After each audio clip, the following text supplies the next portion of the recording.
Hi friends, എല്ലാവർക്കും talent അക്കാഡമിയുടെ daily current affairs സെഷനിലേക്ക് സ്വാഗതം. എന്റെ പേര് കിരൺ. നമുക്ക് ഇന്നത്തെ ഡിസ്കഷൻ ആരംഭിക്കാം. നമ്മൾ ആദ്യം ഡിസ്കസ് ചെയ്യാൻ പോകുന്നത് ഒരു സാക്ഷരതാ പദ്ധതിയാണ്. നമ്മുടെ സംസ്ഥാന സർക്കാർ ആരംഭിക്കുന്ന ഒരു പദ്ധതി. ഈ പദ്ധതിയുടെ പേരാണ് ഈ കേരളം എന്നുള്ളത്. ഇതൊരു ഇന്റർനെറ്റിൽ അധിഷ്ഠിതമായ കമ്പ്യൂട്ടർ സാക്ഷരതാ പദ്ധതിയാണ്. സാധാരണ ജനങ്ങളിൽ ഇന്റർനെറ്റിനെ കുറിച്ചുള്ള ഒരു അവബോധം വളർത്തുന്നതിന്റെ ഭാഗമായിട്ട് നമ്മുടെ സംസ്ഥാന സർക്കാർ ആരംഭിക്കുന്ന ഒരു ഡിജിറ്റൽ സാക്ഷരതാ പദ്ധതി അല്ലെങ്കിൽ ഇന്റർനെറ്റിൽ അധിഷ്ഠിതമായ കമ്പ്യൂട്ടർ സാക്ഷരതാ പദ്ധതിയാണ് ഈ കേരളം എന്നുള്ളത്. കേരള സ്റ്റേറ്റ് റൂട്രോണിക്സ് ആണ് പദ്ധതി നടപ്പിലാക്കുന്നത്. അപ്പോ കേരള സർക്കാർ ആരംഭിക്കുന്ന ഇന്റർനെറ്റ് അധിഷ്ഠിത കമ്പ്യൂട്ടർ സാക്ഷരതാ പദ്ധതിയാണ് ഈ കേരളം എന്നുള്ളത്. അടുത്ത് ഡിസ്കസ് ചെയ്യുന്നത് കേരള സർക്കാർ ആരംഭിക്കുന്ന മറ്റൊരു പദ്ധതിയാണ്. അതിന്റെ പേര് നവജീവൻ പദ്ധതി എന്നാണ്. എംപ്ലോയ്മെന്റ് എക്സ്ചേഞ്ചുകളിൽ പേര് രജിസ്റ്റർ ചെയ്തിട്ടും ഇതുവരെയും തൊഴിൽ ലഭിക്കാത്ത 50നും 65നും വയസ്സിനിടയിൽ പ്രായമുള്ളവർക്കായിട്ട് അവരെ സ്വയം സംരംഭകരാക്കുന്നത് ലക്ഷ്യമിട്ടുകൊണ്ട് നമ്മുടെ സംസ്ഥാന സർക്കാർ ആരംഭിക്കുന്ന പദ്ധതിയാണ് നവജീവൻ പദ്ധതി എന്നുള്ളത്. അപ്പോൾ മുതിർന്ന പൌരന്മാർക്ക് 50നും 65 വയസ്സിനും ഇടയിലുള്ളവർക്ക് സ്വയം തൊഴിൽ ആരംഭിക്കുന്നതിന് വേണ്ടിയിട്ട് സ്വയം തൊഴിൽ സംരംഭങ്ങൾ ആരംഭിക്കുന്നതിനായിട്ട് ധനസഹായം ലഭ്യമാക്കുന്ന കേരള സർക്കാരിന്റെ പദ്ധതിയാണ് നവജീവൻ പദ്ധതി എന്നുള്ളത്.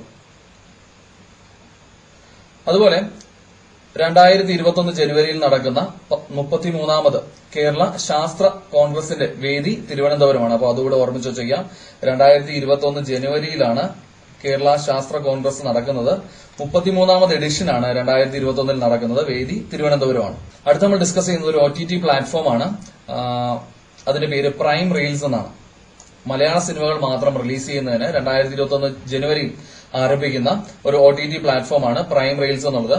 കൊച്ചിയിലെ ഇൻഫോപാർക്ക് ആസ്ഥാനമായുള്ള aeon new release private limited എന്ന കമ്പനിയാണ് ഇങ്ങനെ ഒരു OTT പ്ലാറ്റ്ഫോം ആരംഭിച്ചിരിക്കുന്നത്. അപ്പോൾ മലയാള സിനിമകൾ മാത്രം റിലീസ് ചെയ്യുന്നതിനായിട്ട് ആരംഭിച്ചിരിക്കുന്ന ഒരു OTT പ്ലാറ്റ്ഫോമാണ് പ്രൈം റീൽസ് എന്നുള്ളത്. അടുത്ത് ഡിസ്കസ് ചെയ്യുന്നത് നമ്മുടെ സംസ്ഥാന സർക്കാർ ആരംഭിക്കുന്ന ഒരു പദ്ധതിയാണ്. 2021 ജനുവരിയിൽ ആരംഭിക്കുന്ന ഒരു പദ്ധതിയാണ്. അതിന്റെ പേര് 100 മാന്തോപ്പ് എന്ന പദ്ധതിയാണ്. അപ്പോൾ സംസ്ഥാന കൃഷി മന്ത്രാലയമാണ് ഇങ്ങനെ ഒരു പദ്ധതി ആരംഭിക്കുന്നത്. കൃഷി മന്ത്രാലയം കൈകാര്യം ചെയ്യുന്ന നമ്മുടെ സംസ്ഥാന മന്ത്രി ആരാണ്? ശ്രീ VS സുനിൽകുമാറാണ്. അപ്പോൾ നാട്ടുമാവുകളുടെ സംരക്ഷണം ലക്ഷ്യമിട്ടുകൊണ്ട് ജനുവരിയിൽ സംസ്ഥാന സർക്കാർ ആരംഭിക്കുന്ന പദ്ധതിയാണ് 100 മാന്തോപ്പ് പദ്ധതി എന്നുള്ളത്. അടുത്ത് നമ്മൾ ഡിസ്കസ് ചെയ്യുന്നത് രേഷ്മ മറിയം റോയിയെ പറ്റിയാണ്. കേരളത്തിലെ ഏറ്റവും പ്രായം കുറഞ്ഞ പഞ്ചായത്ത് പ്രസിഡന്റായിട്ട് നിയമിതയായിരിക്കുകയാണ് രേഷ്മ മറിയം റോയ്. അപ്പോൾ പത്തനംതിട്ട ജില്ലയിലെ അരുവാപ്പല്ലം പഞ്ചായത്ത് പ്രസിഡന്റായിട്ടാണ് രേഷ്മ മറിയം റോയ് നിയമിതയായിരിക്കുന്നത്. അപ്പോൾ കേരളത്തിലെ ഏറ്റവും പ്രായം കുറഞ്ഞ പഞ്ചായത്ത് പ്രസിഡന്റ് രേഷ്മ മറിയം റോയ് ആണ്. അതുപോലെ തന്നെ കേരളത്തിലെ ഏറ്റവും പ്രായം കുറഞ്ഞ മേയറായിട്ട് നിയമിതയായിരിക്കുന്നത് തിരുവനന്തപുരം സ്വദേശിനി ആര്യ രാജേന്ദ്രനാണ്. അടുത്ത് നമ്മൾ ഡിസ്കസ് ചെയ്യുന്നത് കണ്ണൂർ ജില്ലയിലെ ചെമ്പന്തത്തൊട്ടി എന്ന സ്ഥലത്തെ പറ്റിയാണ്. സംസ്ഥാന പുരാവസ്തു വകുപ്പിന് കീഴിൽ ബിഷപ്പ് വെള്ളോപ്പള്ളി അല്ലെങ്കിൽ ബിഷപ്പ് സെബാസ്റ്റ്യൻ വെള്ളോപ്പള്ളി സ്മാരക കുടിയേറ്റ മ്യൂസിയം നിലവിൽ വരുന്നത് ചെമ്പന്തത്തൊട്ടിയിലാണ്. അപ്പോൾ കണ്ണൂർ ജില്ലയിലെ ചെമ്പന്തത്തൊട്ടി എന്ന സ്ഥലത്താണ് സംസ്ഥാന പുരാവസ്തു വകുപ്പിന് കീഴിലെ ബിഷപ്പ് വെള്ളോപ്പള്ളി സ്മാരക കുടിയേറ്റ മ്യൂസിയം നിലവിൽ വരുന്നത്. അടുത്ത് നമ്മൾ ഡിസ്കസ് ചെയ്യുന്നത് കേന്ദ്ര സർക്കാർ ആരംഭിക്കുന്ന ഒരു മൊബൈൽ ആപ്ലിക്കേഷനും അതുപോലെ തന്നെ വെബ് പോർട്ടലുമാണ്. അതിന്റെ പേര് ഈ സമ്പദ എന്നാണ്. അപ്പോൾ സർക്കാർ ഉടമസ്ഥതയിലുള്ള താമസ സൌകര്യങ്ങളുള്ള സ്ഥലങ്ങൾ, അതുപോലെ തന്നെ ഹോളിഡേ ഹോമുകൾ, പൊതുപരിപാടികൾക്കായുള്ള വേദികൾ തുടങ്ങിയവ ബുക്ക് ചെയ്യുന്നതിന് കേന്ദ്ര സർക്കാർ ആരംഭിച്ച ഒരു ഏകീകൃത വെബ് പോർട്ടലും അതുപോലെ തന്നെ മൊബൈൽ ആപ്ലിക്കേഷനുമാണ് ഈ സമ്പദ എന്നുള്ളത്. അപ്പോൾ ഓർമ്മിച്ചു വെച്ചേക്കാം. സർക്കാർ ഉടമസ്ഥതയിലുള്ള താമസ സൌകര്യങ്ങൾ, അതുപോലെ തന്നെ ഹോളിഡേ ഹോമുകൾ, പൊതുപരിപാടികൾക്കായിട്ടുള്ള വേദികൾ എന്നിവ ഓൺലൈനായിട്ട് ബുക്ക് ചെയ്യുന്നതിന് കേന്ദ്ര സർക്കാർ ആരംഭിച്ച വെബ് പോർട്ടലും മൊബൈൽ ആപ്ലിക്കേഷനുമാണ് ഈ സമ്പദ എന്നുള്ളത്. അടുത്ത് നമ്മൾ ഡിസ്കസ് ചെയ്യുന്നത് ത്രിപുര സംസ്ഥാനത്തെ പറ്റിയാണ്. വടക്കുകിഴക്കൻ സംസ്ഥാനമായ ത്രിപുരയെ പറ്റിയാണ്. രാഷ്ട്രീയ പ്രക്ഷോഭങ്ങളിൽ പൊളിറ്റിക്കൽ വയലൻസിൽ ജീവൻ നഷ്ടപ്പെട്ടവരുടെ കുടുംബാംഗങ്ങളിൽ ഒരാൾക്ക് തൊഴിൽ നൽകാൻ തീരുമാനിച്ച സംസ്ഥാനമാണ് ത്രിപുര. അപ്പോൾ ഓർമ്മിച്ചു വെച്ചിരിക്കാം. രാഷ്ട്രീയ പ്രക്ഷോഭങ്ങളിൽ ജീവൻ നഷ്ടപ്പെട്ടവരുടെ കുടുംബാംഗങ്ങൾക്ക് തൊഴിൽ നൽകാൻ തീരുമാനിച്ച സർക്കാരാണ് ത്രിപുര സർക്കാർ. ത്രിപുരയുടെ തലസ്ഥാനം നമുക്കറിയാം അഗർത്തലയാണ്. ത്രിപുരയുടെ മുഖ്യമന്ത്രി ശ്രീ ബിപ്ലബ് കുമാർ ദെബാണ്. ഗവർണർ ശ്രീ രമേശ് ബയാസ് ആണ്. അടുത്ത് നമ്മൾ ഡിസ്കസ് ചെയ്യുന്നത് മധ്യപ്രദേശിലെ ബന്ധവഗർ കടുവാ സങ്കേതത്തെ പറ്റിയാണ്. ഇന്ത്യയിൽ ആദ്യമായിട്ട് hot air balloon wildlife safari ആരംഭിച്ച കടുവാ സങ്കേതമാണ് മധ്യപ്രദേശിലെ ബന്ധവഗർ ടൈഗർ റിസർവ്. അപ്പോൾ ഇമ്പോർട്ടന്റ് ആയിട്ടൊരു ക്വസ്റ്റ്യൻ ആണ്. ഇന്ത്യയിൽ ആദ്യമായിട്ട് hot air balloon wildlife safari, hot air ബലൂണിലൂടെ വൈൽഡ് ലൈഫ് സഫാരി നടത്തുന്നതിന് സൌകര്യം ഒരുക്കിയ ആദ്യ കടുവാ സങ്കേതമാണ് ബന്ധവഗർ ടൈഗർ റിസർവ്. അടുത്ത നമ്മൾ ഡിസ്കസ് ചെയ്യുന്നത് ഡൽഹി മെട്രോയെ പറ്റിയാണ്. ഇന്ത്യയിലെ ആദ്യ ഡ്രൈവർലെസ് ട്രെയിൻ ഓപ്പറേഷൻ നിലവിൽ വരുന്ന മെട്രോയാണ് ഡൽഹി മെട്രോ. അപ്പോൾ ഡ്രൈവർ ഇല്ലാതെ ഓപ്പറേറ്റ് ചെയ്യപ്പെടുന്ന മെട്രോ ട്രെയിനുകൾ സർവീസ് ആരംഭിക്കുന്ന ആദ്യ ഇന്ത്യൻ മെട്രോ സ്റ്റേഷനാണ് ഡൽഹി മെട്രോ. അപ്പോൾ ഡൽഹി മെട്രോയിലെ മജന്ത ലൈനിലെ ജനക്പുരി വെസ്റ്റ് മുതൽ ബൊട്ടാണിക്കൽ ഗാർഡൻ വരെയുള്ള റെയിൽപാതയിലാണ് ഇങ്ങനെ ഒരു ഡ്രൈവർലെസ് ട്രെയിൻ സംവിധാനം നിലവിൽ വരുന്നത്.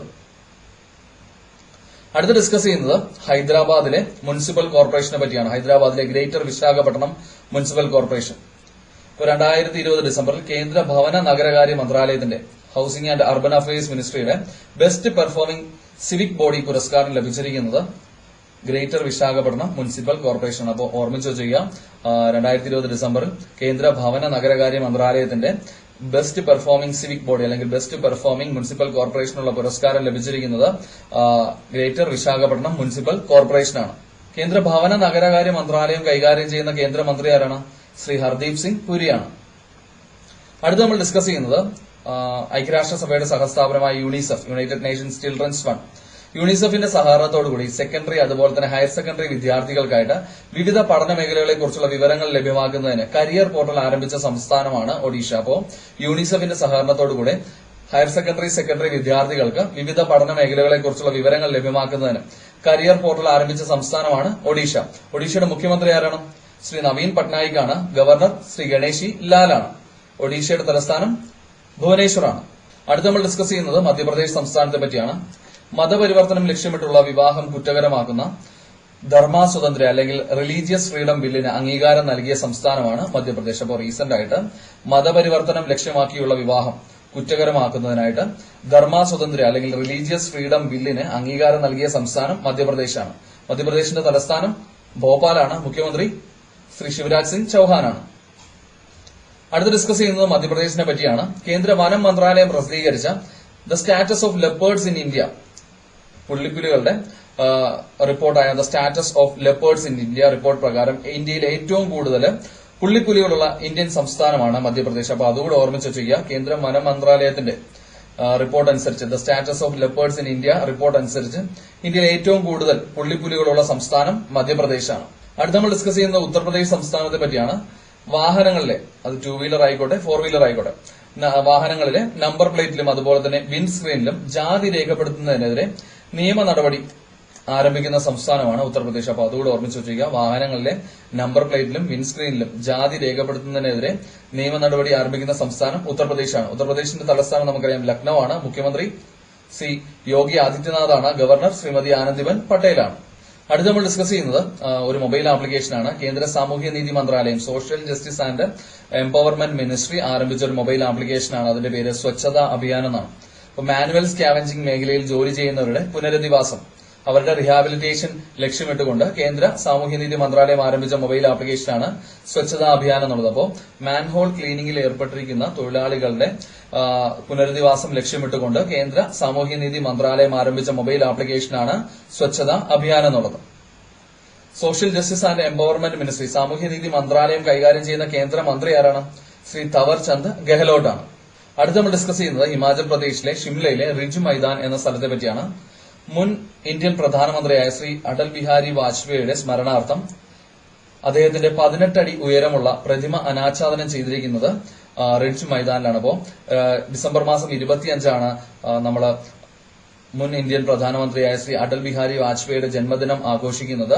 ആ ദിനം നമ്മൾ ഗുഡ് ഗവേണൻസ് ഡേ ആയിട്ടാണ് ആചരിക്കുന്നത്. അപ്പോൾ അദ്ദേഹത്തോടുള്ള ബഹുമാനാർത്ഥം ഹിമാചൽ പ്രദേശിലെ ഷിംലയിൽ അദ്ദേഹത്തിന്റെ 18 അടി ഉയരമുള്ള പ്രതിമ അനാച്ഛാദനം ചെയ്തിരിക്കുകയാണ്. ഹിമാചൽ പ്രദേശിന്റെ മുഖ്യമന്ത്രി ആരാണ്? ശ്രീ ജയറാം ഠാക്കൂറാണ്. ഗവർണർ ശ്രീ ബൻഡാരു ദത്താത്രേയാണ്. അടുത്ത് നമ്മൾ ഡിസ്കസ് ചെയ്യുന്നത് സിനിമാ താരം ധർമ്മേന്ദ്രയെ പറ്റിയാണ്. അമേരിക്കയിലെ ന്യൂജേഴ്സി സെനറ്റ് അതുപോലെ ജനറൽ അസംബ്ലി എന്നിവ സംയുക്തമായി നൽകുന്ന ലൈഫ് ടൈം അച്ചീവ്മെന്റ് അവാർഡിന് അർഹനായ ബോളിവുഡ് താരമാണ് ധർമ്മേന്ദ്ര. അപ്പോൾ അമേരിക്കയിലെ ന്യൂജേഴ്സി സെനറ്റ് അതുപോലെ ജനറൽ അസംബ്ലി എന്നിവ സംയുക്തമായി നൽകുന്ന ലൈഫ് ടൈം അച്ചീവ്മെന്റ് അവാർഡിന് അർഹനായ ബോളിവുഡ് താരമാണ് ധർമ്മേന്ദ്ര. അടുത്ത് ഡിസ്കസ് ചെയ്യുന്ന ഒരു പുസ്തകമാണ് മിസോറാം ഗവർണറായ മലയാളി കൂടിയായ ശ്രീ PS ശ്രീധരൻ പിള്ള രചിച്ച പുസ്തകം. ആ പുസ്തകത്തിന്റെ പേര് justice for all prejudice to none എന്നതാണ്. അപ്പൊ റീസെന്റ് ആയിട്ട് അദ്ദേഹം എഴുതിയ ഒരു കവിതാ സമാഹാരമുണ്ട് ഓ മിസോറാം എന്നുള്ളത്. അപ്പോൾ അതുകൂടെ നോട്ട് ചെയ്ത് വെച്ചേക്കാം. അപ്പോൾ ശ്രീ PS ശ്രീധരൻ പിള്ള രചിച്ച പുസ്തകമാണ് justice for all prejudice to none എന്നുള്ളത്. അടുത്ത് ഡിസ്കസ് ചെയ്യുന്നത് 1-2 വിയോഗങ്ങളാണ്. അതിലൊന്നാണ് റീസെന്റ് ആയിട്ട് വെടിയേറ്റ് മരിച്ച അഫ്ഗാനിസ്ഥാനിലെ വനിതകളുടെ അവകാശങ്ങൾക്കായിട്ട് പോരാടിയ വനിതാ സാമൂഹ്യ പ്രവർത്തക അവരുടെ പേര് ഫ്രഷ്ത കൊഹിസ്ഥാനി എന്നാണ്. അപ്പോൾ റീസെന്റ് ആയിട്ട് അഫ്ഗാനിസ്ഥാനിൽ വെടിയേറ്റ് മരിച്ച വനിതാ സാമൂഹ്യ പ്രവർത്തകയാണ് ഫ്രഷ്ത കൊഹിസ്ഥാനി. അതുപോലെ ക്രിസ്മസ് ദിനത്തിൽ ഇടുക്കി ജില്ലയിലെ മലങ്കര ഡാമിൽ മുങ്ങി മരിച്ച പ്രശസ്ത മലയാള സിനിമ അഭിനേതാവാണ് ശ്രീ അനിൽ നെടുമങ്ങാട്. ഇനി ഇന്നത്തെ ക്വസ്റ്റൻ ഓഫ് ദി ഡേ ആണ്. 2020 ഡിസംബറിൽ ഉത്തേജക മരുന്നിന്റെ ഉപയോഗം കണ്ടെത്തിയതിനെ തുടർന്ന് national anti doping agency NADA വിലക്കേർപ്പെടുത്തിയ സദ്നാം സിംഗ് ബമാര ഏത് കായിക ഇനവുമായി ബന്ധപ്പെട്ടിരിക്കുന്നു എന്നതാണ് ഇന്നത്തെ ക്വസ്റ്റൻ ഓഫ് ദി ഡേ. അപ്പോൾ കഴിഞ്ഞ വീഡിയോയിൽ നമ്മൾ ഇത് ഡിസ്കസ് ചെയ്തിരുന്നു. കാണാത്തവർ തീർച്ചയായിട്ടും കാണുക, ആ പോയിന്റ്സ് ഒക്കെ നോട്ട് ചെയ്ത് വെച്ച് പഠിക്കുക. അതുപോലെ കഴിഞ്ഞ ദിവസം നമ്മൾ ചോദിച്ചിരുന്ന ചോദ്യമാണ് 2020 ട്രാൻസ്ക്യൂൺ ഇന്ത്യ കിരീട ജേതാവ് ആരാണെന്നുള്ളത്. അപ്പോൾ 2020 ട്രാൻസ്ക്യൂൺ ഇന്ത്യ കിരീട ജേതാവ് ഡൽഹി സ്വദേശി ഷെയ്ൻ സോണിയാണ്. അപ്പോൾ ഡൽഹി സ്വദേശി ഫാഷൻ ഡിസൈനറായ ഷെയ്ൻ സോണിയാണ് 2020 ട്രാൻസ്ക്യൂൺ ഇന്ത്യ കിരീട ജേതാവ്. ഓക്കെ ഫ്രണ്ട്സ്, അപ്പൊ ഇന്നത്തെ വീഡിയോയിൽ നമ്മൾ ഡിസ്കസ് ചെയ്തത് ടാലന്റ് അക്കാഡമിയുടെ ഡെയിലി കറണ്ട് അഫേഴ്സ് അപ്ഡേറ്റ്സുകളാണ്. ടാലന്റ് അക്കാഡമിയുടെ ഡെയിലി കറണ്ട് അഫേഴ്സ് അപ്ഡേറ്റ്സുകൾ നിങ്ങൾക്ക് ഉപകാരപ്പെടുന്നുണ്ടെങ്കിൽ തീർച്ചയായിട്ടും നിങ്ങളുടെ ഫ്രണ്ട്സിന് അത് ഷെയർ ചെയ്യുക, നിങ്ങളുടെ അഭിപ്രായങ്ങളൊക്കെ കമന്റ് ചെയ്യുക. ഡെയിലി കറണ്ട് അഫേഴ്സിന്റെ മറ്റൊരു സെഷനുമായിട്ട് നമുക്ക് അടുത്ത ദിവസം കാണാം. അതുവരെയും bye bye and thank you.